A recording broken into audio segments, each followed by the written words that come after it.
everybody. Welcome to the Buckeye Weekly Podcast. I'm Tony Gerdeman here, as always, with Tom Moore. Tom, how's it going? Tony, rather than waste everyone's time with how I'm doing, I know this is the Michigan Monday show. It's Michigan-Ohio State week. All anyone cares about is Michigan. So instead of wasting time with how I'm doing, I'm going to use this time to tell you how much I hate watching Maryland football.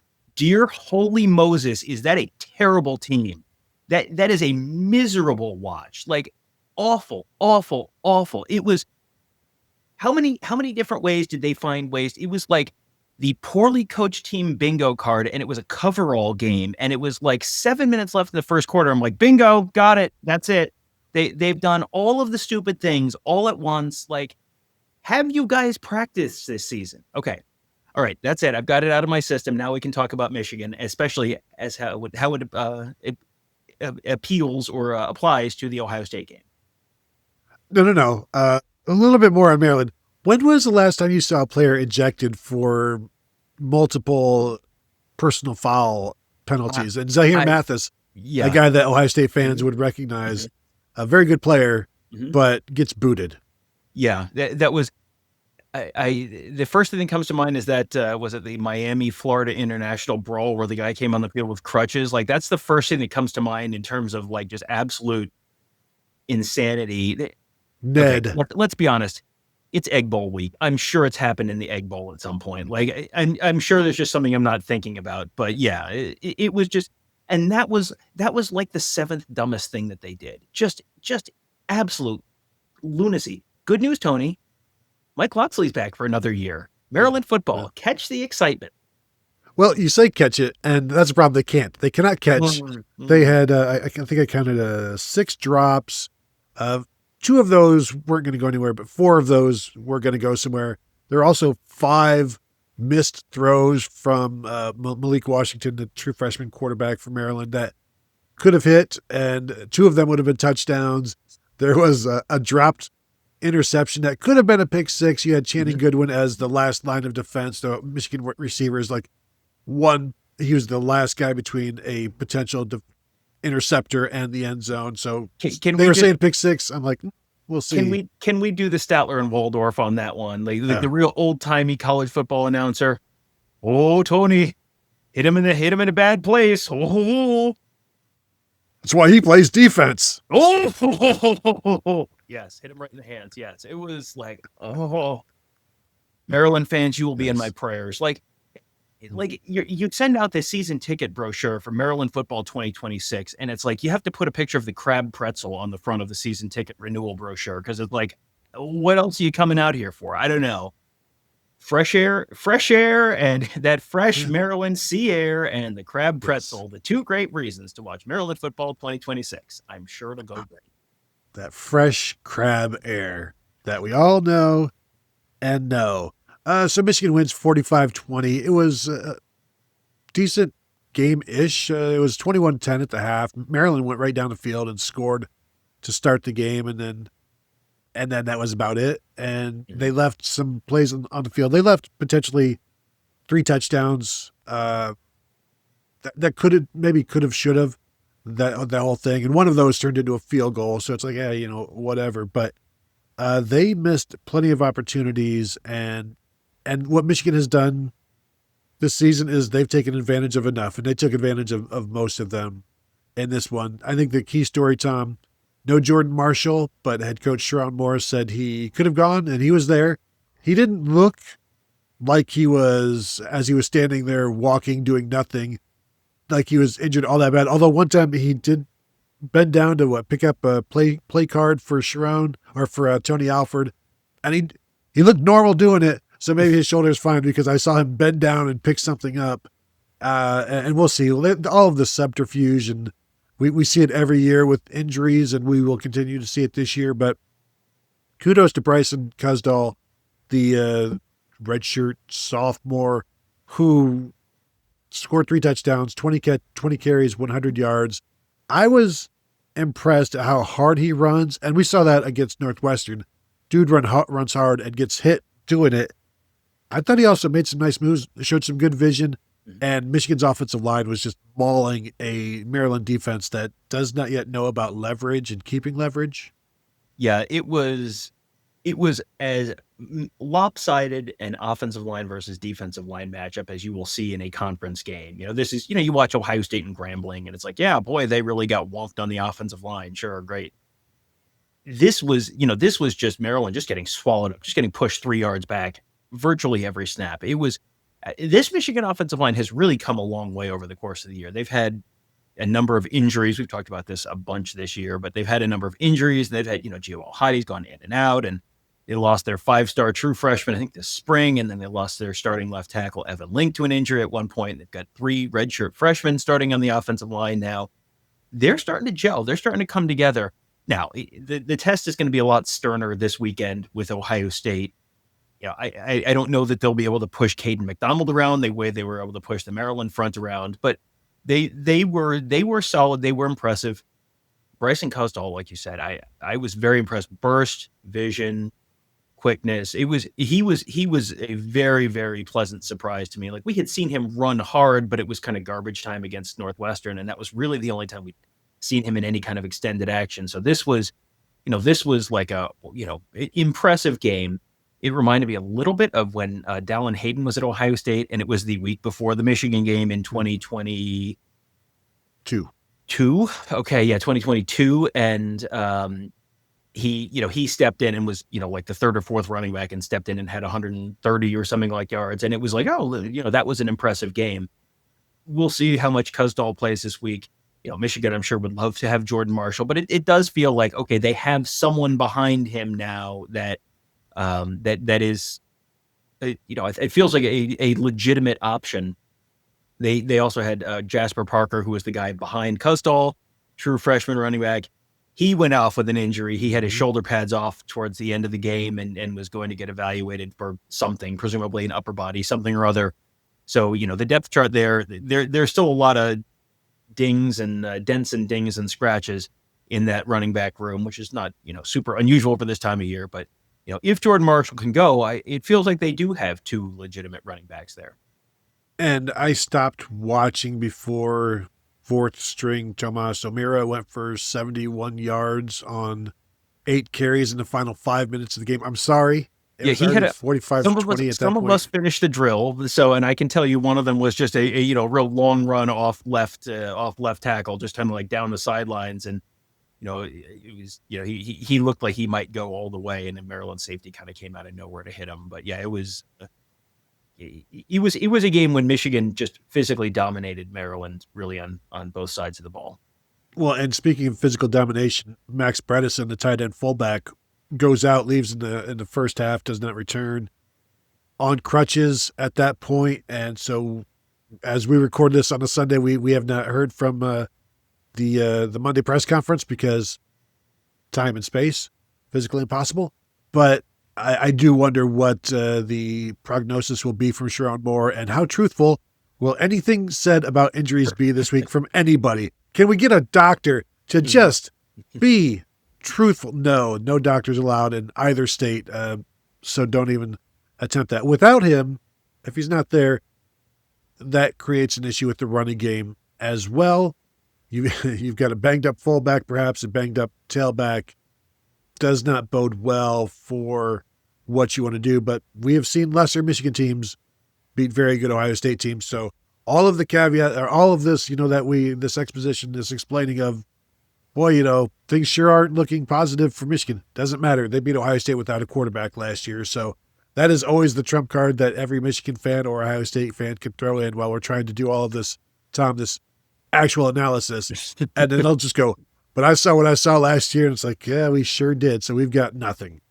Yeah, I think, I don't know that last year is the thing that I would bank on being, well, as long as they're 3 touchdown underdogs, they're going to win every year. Like, I don't know that history is going to repeat itself every year like that, but they did do it last year. So yeah, I think losing Bredesen, which was so weird because they kept trying to isolate, like, oh, maybe you got hurt on this play. And it was like, no, and no, maybe you got hurt on this play. Like, no, but he was in a boot and like crutches and everything, which I don't know, maybe, if this is kayfabe and they're, and then he's going to come out for senior day and, based on the stuff that they showed on TV, it's like, I didn't see anything. They didn't see anything. So we'll see. Obviously, I assume he really is hurt, but he's a big loss. I think he's one of the most underappreciated people on that Michigan team because he's constantly. We've watched so many Gus and Joel games where they'll say, "You want to know where the ball's going? You just watch where is Max Bredesen going?" And he had, I don't know, has he had a handful of carries this year and like 2 catches? He doesn't show up on the stat sheet, but he shows up on the field all the time. So that would be a very big loss for Michigan. Moving quickly from the running back to the quarterback position, I don't know that I have anything new to say about Bryce Underwood. I'm just going to say all the same stuff that I say about Bryce Underwood every game. He's inconsistent. He's very talented. Sometimes he makes decisions that you're like, what do you do? Explain to me what you were seeing on that play. And he takes too many big hits. He continues to run, and like once he slid and somehow almost, it looked like he almost took a big hit on one where he did give himself up and slide.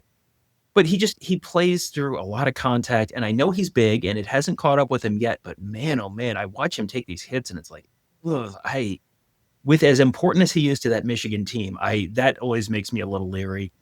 But he and Andrew Marsh, like they've really found something there where Marsh, a true freshman, Underwood, a true freshman, like those guys are going to be phenomenal when all is said and done.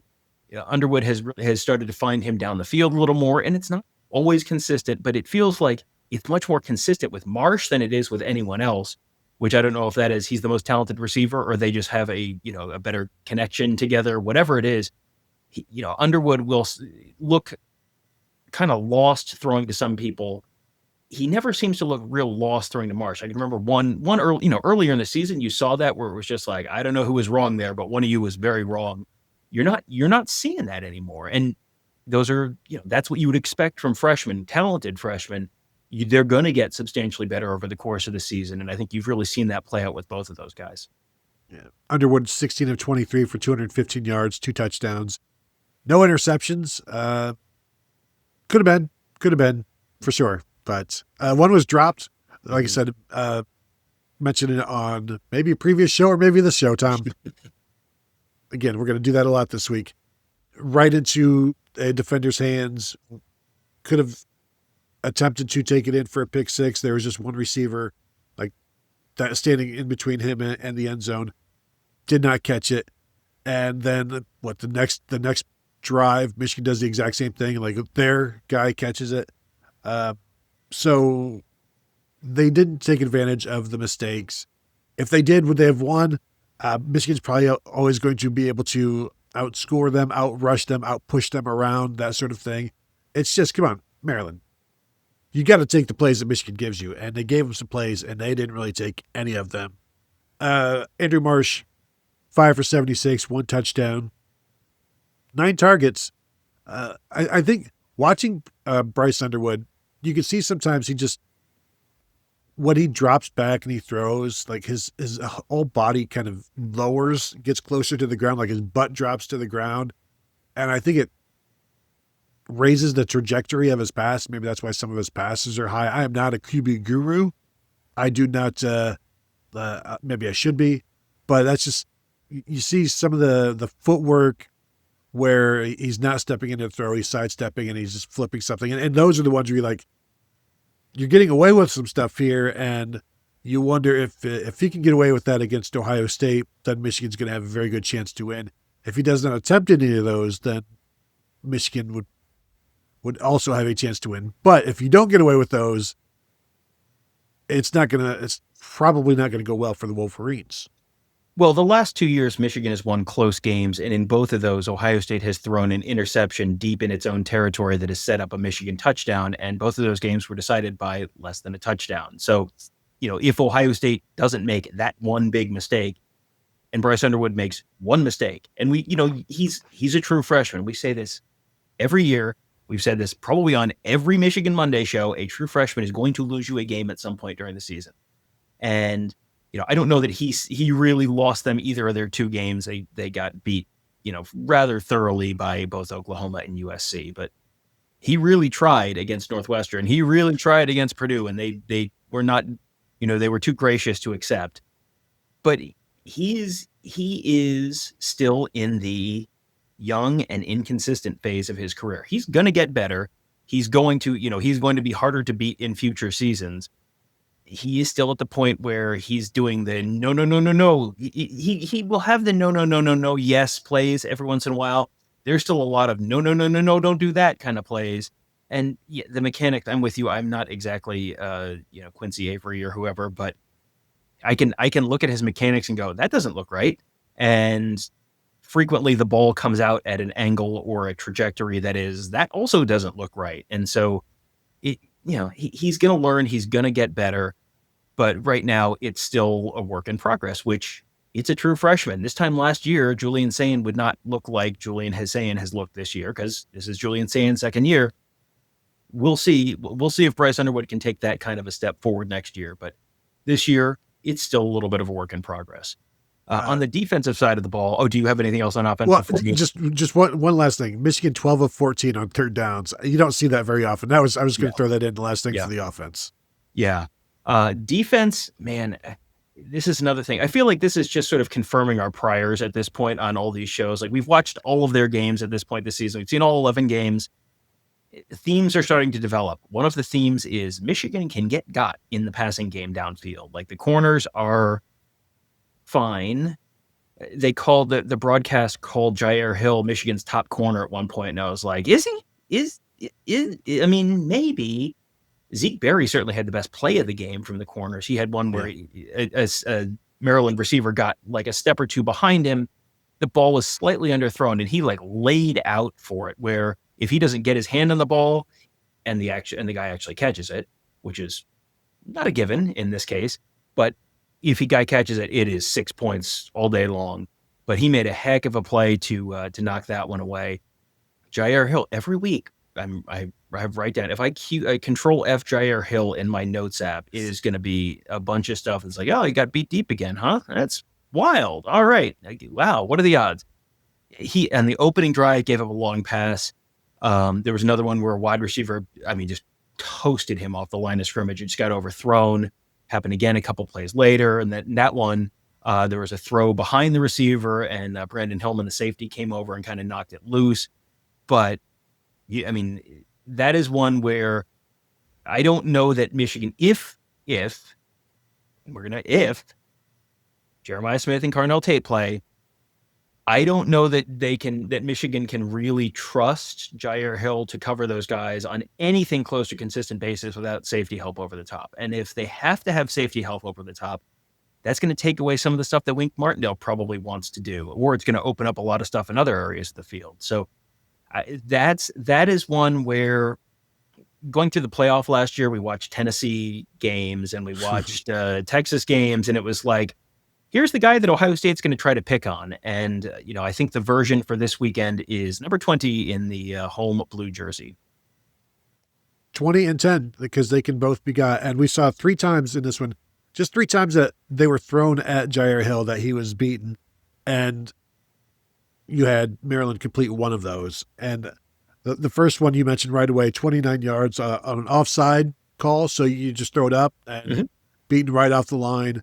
The 2 other times, like almost back to back. And then, as you said, you got Hillman getting there just in time, but it was a bad pass. It was a pass behind the receiver. And really, with these corners, like, the safeties are not, they're just a bunch of strong safeties is what Michigan has. And they have no legit coverage, center fielder. And so they can be got, even with safety help, they can be got deep. You just have to be accurate about it, and you got to be quick about it. And so, yeah, as you said, everything in this game was basically just confirmation, which takes me to something else. The first play of the game ran right at Jayshon Barham for 20 yards, just like right at him for 20 yards. And then for the rest of the game, they rushed for 51 yards on 24 carries. But that first one, but they had a 20-yarder and a 23-yarder, which was a QB scramble, and this one for the bulk of their yards. But right at the start, go run at Jayshon Barham. And when they stopped doing that, then he started tackling, and everybody else did as well. No Ernest Hausman in this one, starting linebacker. He did not make the trip. We'll see if he plays against Michigan, but yeah, like just go right at Barham, and because he's got the athleticism and speed to get you backside, or whatever else he needs. But when he's just swallowed up by an offensive line, you just don't see him, and it's a lot of defensive ends like that. A lot of linebacker / edge guys will get swallowed up like that. We've seen it happen to Arvell Reese at times. So that's really like that. They had the plan, and not that you can just keep doing that, but they did it right out of the gate. So they knew that's what they wanted to get. They wanted to establish that. And then they didn't. I don't think they went back to it too much, but you see a defensive tackle rotation as always, but nobody really stood out again, defensive tackle wise for me. And that's again, confirmation of what we've seen from the defensive line all season long for Michigan. Yeah, this is not a team that has the guys. There's not a Kenneth Grant on this team. There is not a the guy who plays for the Browns. You know who I mean. Yes. Yeah, I was going to hang you out to dry. No, Mason Graham. Mason Graham. Thank you very much. Kent Shedeur Graham. Sanders. Nope. Yes. Kent Graham. No, that's not it. Yeah, there is not a Mason Graham. There is not a Kenneth Grant on this team. Rayshon Benny's solid. He's been kind of consistent. 26. He'll show up, and that's a name that Ohio State fans may remember from recruiting because that was a will he or won't he. Was that a will or won't he get an offer? I can't remember, but he's turned into a really solid player for Michigan, but not remarkable. This is not a defense where you look at the middle of the defensive line and go, well, can't run there. I do think running right at Jayshawn Barham is the right answer, because if you try and go away from him, he's fast. He can get around. My strong advice to you: do not leave him unblocked and try and like pull the backside tackle around. Like, it feels like we see that once a week, and it's like, did you people not watch film? I've seen this on film all year, just rewatching the TV copy. Like, certainly, and generally the TV people are showing it to you. Like, whoa, boy, look at this. It's like, it's right there on the screen. Why are you people still trying to do this? Like, run right at him. He's not a big guy, so you take your 330-pound guy and you just mash him, and you do that as many times as you can do that. You don't run away from him, because then he can run. Then he can run you down from the backside, as you said. So yeah, that I think is probably the winning game plan there. But you have to almost sort of accept, like, either he or Derek Moore is going to get a sack, and hang on to the football when you get sacked, because the edge guys they're not bad. They're okay. They're solid. It's not incredible. It's not Aiden Hutchinson, but they've got solid edge guys this year that are sort of role players. Barham is useful in certain roles, but there are ways that you can take advantage of him. Moore you'll sometimes go 3/4 of a game and not notice him, and then he'll make 2 big plays in a row. It's just kind of like a weird thing where there's not a 60-minute dominant All-American type guy on this team, but they have guys who can make you pay in certain situations. Agree completely. That's why we talked about Derek Moore as one of the 5 Wolverines that Buckeyes need to be concerned about, because he just lays in the weeds, and then boom, when you least need it to happen, it happens, and he's just a guy that you need to be worried about. Tom, another guy that you need to be worried about is Andrew Marsh, as we mentioned, offensively a standout, but now getting more involved in special teams. And we'll see if that continues, because Samaj Morgan also did not make it to the game, did not travel. Even if he's back, do you want to go back to him as a punt returner? You had Andrew Marsh return two punts for 23 yards. He had a 14 and a 9. Had a 39-yard kickoff return. There's the explosion to playmaking that he has, the want to.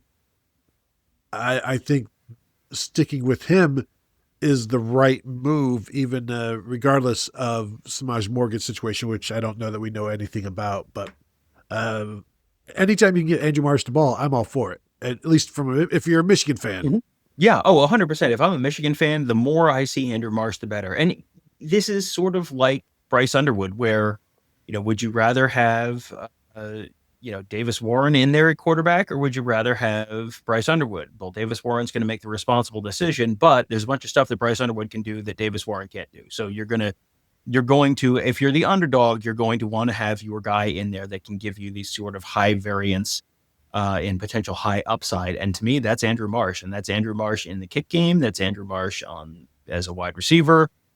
You go in and you say, all right, let's see. Will he be able to pick up all sorts of, will he be able to put up a 120-yard day against Davison Igbinosun and Jermaine Matthews? I don't know. But if he can, Michigan probably, that Michigan has a pretty good chance to win if he can put up 120 yards and a touchdown as a wide receiver. If they can run the ball a little bit on top of that puts them in a pretty decent chance to win. Can he? I don't know, but Samaj Morgan is not going to be the wide receiver that wins this game. I think you're going to take your chances with Marsh. I think you're going to take your chances with Bryce Underwood. One thing that we have talked about, guys who, this guy's not on the team anymore, and boy, they really miss this guy.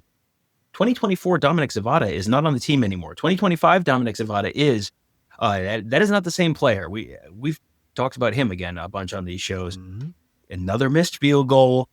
I think he's got to have, we're going to find out in when they get to NFL combine time that he's been playing with a pulled something or other, or a strain, whatever. Like he doesn't look like himself. He was just automatic last year, and automatic from distance last year.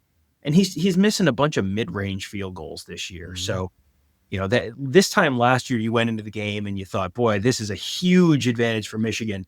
This year you're not saying that. And that's that's a big loss for them. And, that doesn't mean he can't do it this week, but he just doesn't look right. I'm just pulling up the SP Plus right now. Michigan all the way up from 118th to 114th in special teams SP Plus this week. So,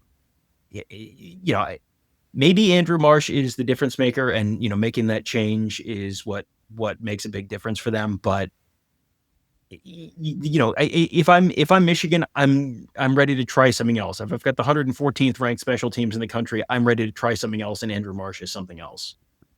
Well, and Dominic Zavada has, he's won a game this year. He's won a game last year. But the thing is, he's 12 of 19 this year. He's got 7 misses. He came into the season with 6 career misses in 2 prior years of starting.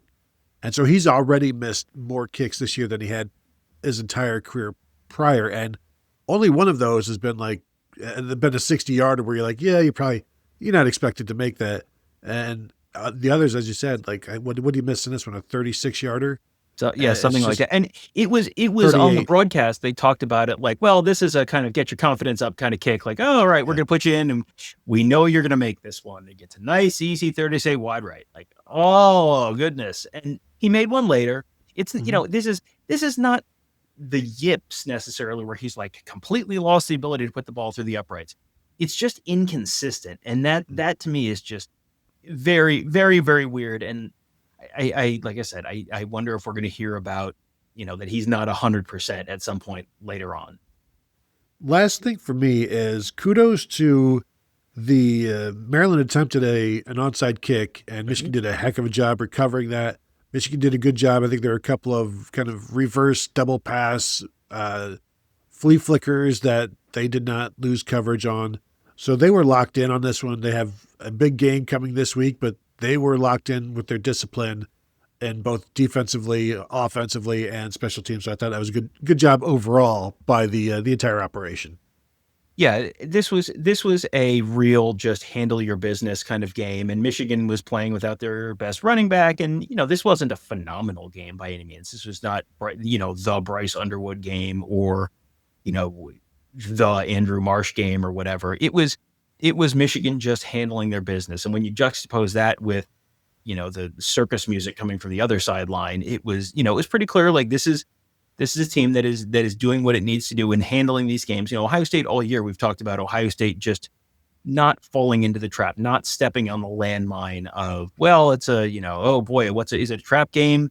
Ohio State hasn't had any trap games this year. They've had potential trap games, and they've just, nope, we're not going to fall into the trap. And this was very much Michigan is not going to fall into the trap. As you said, Maryland was up 7-0, and then it was 35-13 or 42-13 at one point. I mean, they fell behind early, and then as soon as they got going, it was just, nope, we're done here. And we talked about when Ohio State, when it became Michigan week at Ohio State, when Ohio State got it to 28-3 in the third quarter, when it got to 42-13 with 13 minutes and 19 seconds left in the fourth quarter, that was really for sure. But even before then, 4 minutes left in the third quarter for Michigan, Kuzdal had a rushing touchdown. It was 35-13, and they pulled Bryce and Kuzdal out of the game at that point. So that was the point where Sherrod, that was Sherrod Moore sort of lighting the figurative victory cigar on the sideline.